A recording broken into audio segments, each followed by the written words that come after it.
Hi there, this is Kim Willis, and I've got another marketing tip, another hot marketing tip for you. This is tip number 6, paid traffic versus free traffic. This is the video audio version of an article or a blog post that I posted or published in 2014. I'm updating a little bit with this video audio version. So, paid traffic versus free traffic.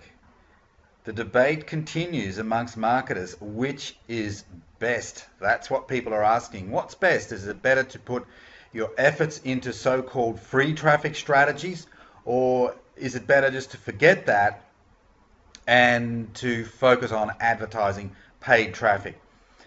Well, I actually take a balanced approach. That's the reality. I'm not in either camp. I understand what the paid traffic people are talking about. They say that you can scale up much more effectively with paid traffic than you can with free.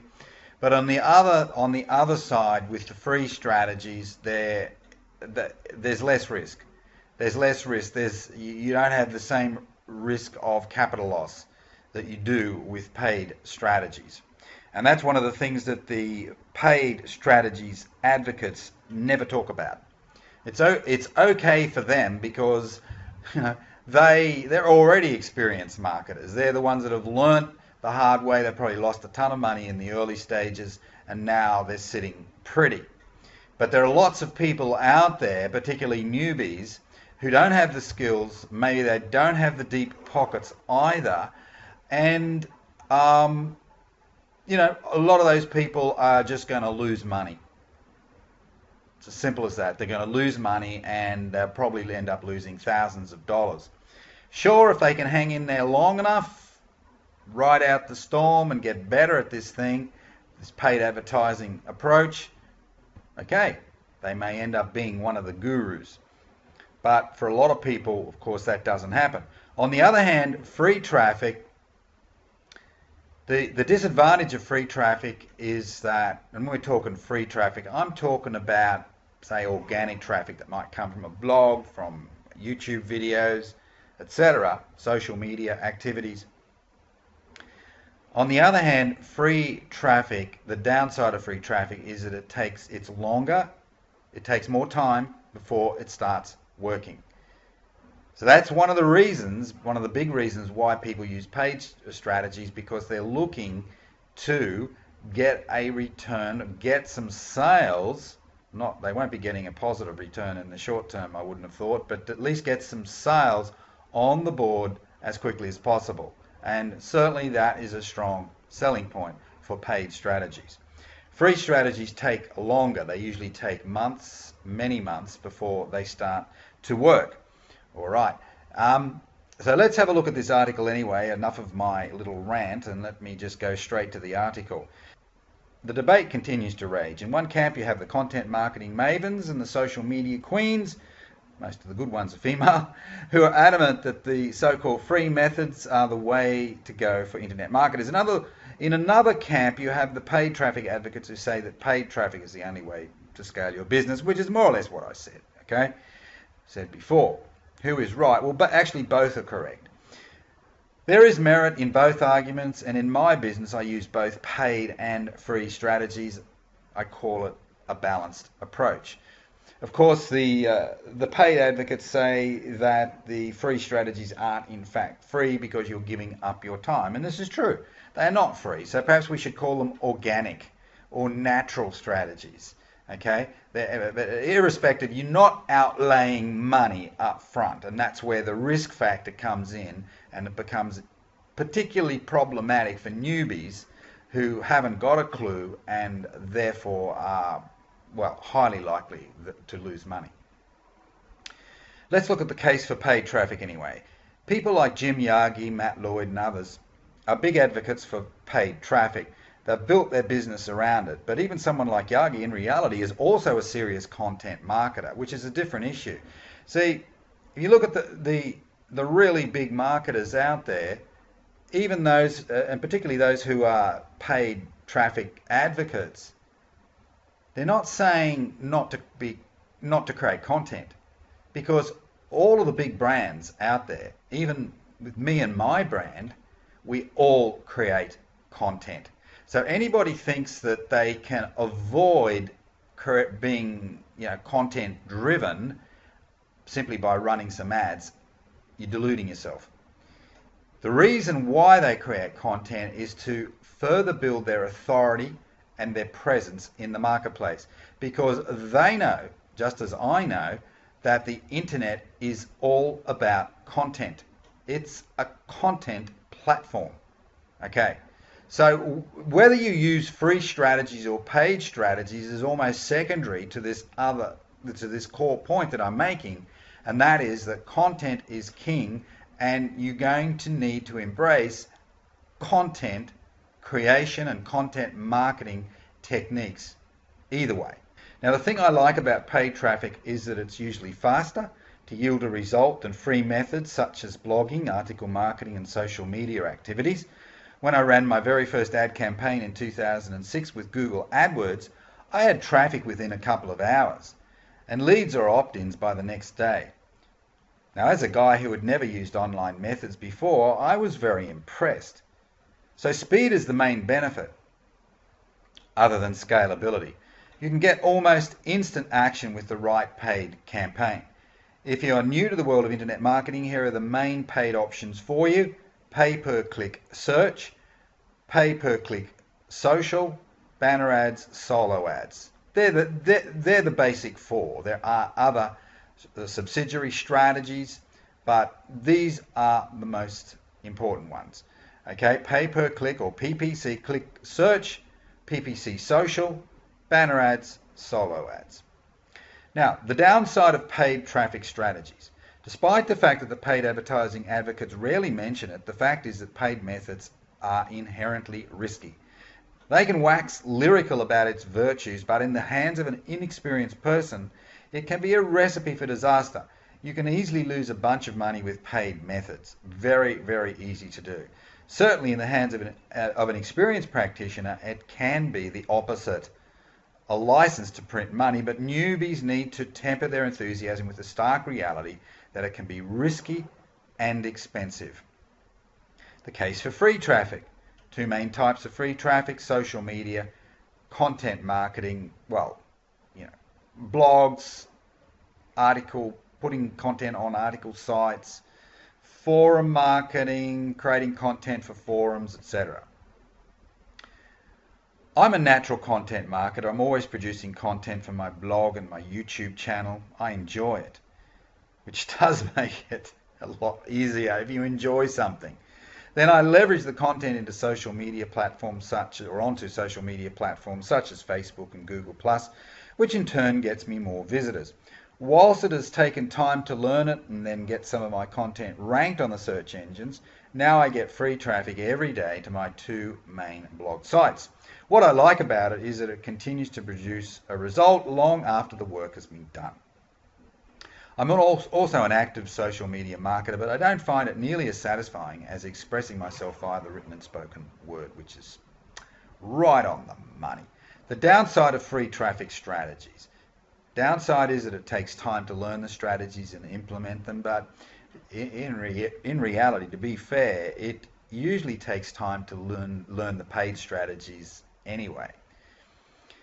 Critics also say that it lacks scale. In other words, you can't scale it the way you can with paid methods, but this is not necessarily true. There is almost a limitless number of keywords and related topics you can get ranked on by the search, or ranked for on the search engines. Further, you can hire writers to produce some of the content for you, as I have done, and then you can scale up from there. But nevertheless, paid still will beat free when it comes to scalability. But don't let the paid advocates tell you that you can't scale with free strategies. You can, no question about it. What's best? Well, as you've probably realized by now, I advocate a balanced approach.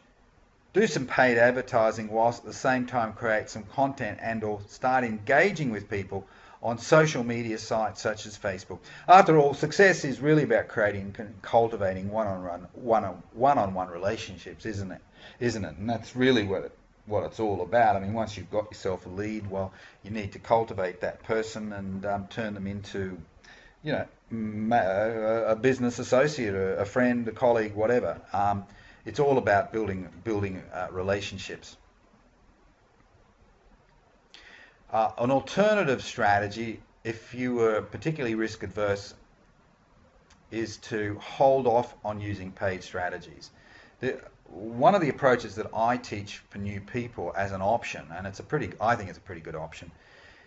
It's not going to produce a quick result. It's not going to produce a result next week. But if you can take a 3 to 6 month view, which is not a long time. I mean, 3 to 6 months is nothing. It will go like that. But if you take a 3 to 6 months view and you're happy not to make a sale particularly during that first 3 months, well, the approach you can take is to go with content marketing, pure content creation strategies, organic strategies, work with those, learn the ropes, learn about internet marketing right at the core there, and then get some traffic flowing. I've got some real simple organic strategies that can get you traffic flowing within 30 days. Now that's not a long time, 30 days. And it can really start to blossom quite well by the time, 3, 4, 5, 6 months have elapsed. Now this doesn't require any outlay for advertising. All right, you're just giving your time, but there's nothing wrong with giving your time because it enables you to learn and feel your way. The problem with jumping into advertising straight off the bat as a newbie is that you really don't know what you're doing, and you don't have a feel for it yet, and that's important. Feel is important. Intellectual capacity is also important, but I'm very big on feel. Right? I'm very big on intuitive factors and so on, because what I find is that as I delve more into a topic, I gain more wisdom, and more wisdom gives me the ability to make better decisions. And for some people, that is a better approach, because if you get to the point where you've got more wisdom and more understanding, real deep understanding of your topic, then it's far more likely that you'll make the right decisions when it comes time to embrace advertising, because you're at a higher place now. So either way, you've got to go through some learning and make some mistakes. I guess the real question is, do you want to? Are you the sort of person that can accept capital loss, financial loss, in the first 3 to 6 months whilst you're experimenting with advertising and trying to make it work? If yes, and you've got some good backing, financial backing, fine. Go with the advertising, but don't neglect the content side, because you want to be able to create some authority positioning for yourself anyway, and creating good content is the way to do it. On the other hand, if you balk at the thought of spending X thousands of dollars on advertising, with the distinct possibility you will lose most, if not all, of that early funding, well, for you, the best approach is to go with the free, in inverted commas, strategies now, learn some stuff, and I can tell you what, at the end of 90 days, you'll be a far better person from a knowledge point of view, which in turn will likely mean that if you do want to do some paid advertising at the end of that period, you're far more likely to get the calls right, to make the right decisions, and to have winning campaigns. So there's an idea for you. I hope it sort of gels with you, sits with you. You don't need to make money quickly, and the reality is that these people that want to make money fast, who then use advertising, they're probably still not going to make the money anyway. On a bottom line basis, advertising can produce some sales, but when you offset the cost of the advertising versus the actual result in terms of revenue, you may find that you're still running at a loss. So you're going to be worse off either way. All right. So for many people, it's better to put the advertising to one side and go with the natural, organic, free strategies for, let's say, a minimum of 90 days, and then you can do the advertising. It's got a far better chance of working because you'll know more, you'll have more wisdom, and you'll have more intuition. Your intuition will be working better for you. Okay? So there you have it. Make some comments. Love to interact with you. This is Kim Willis. Bye for now.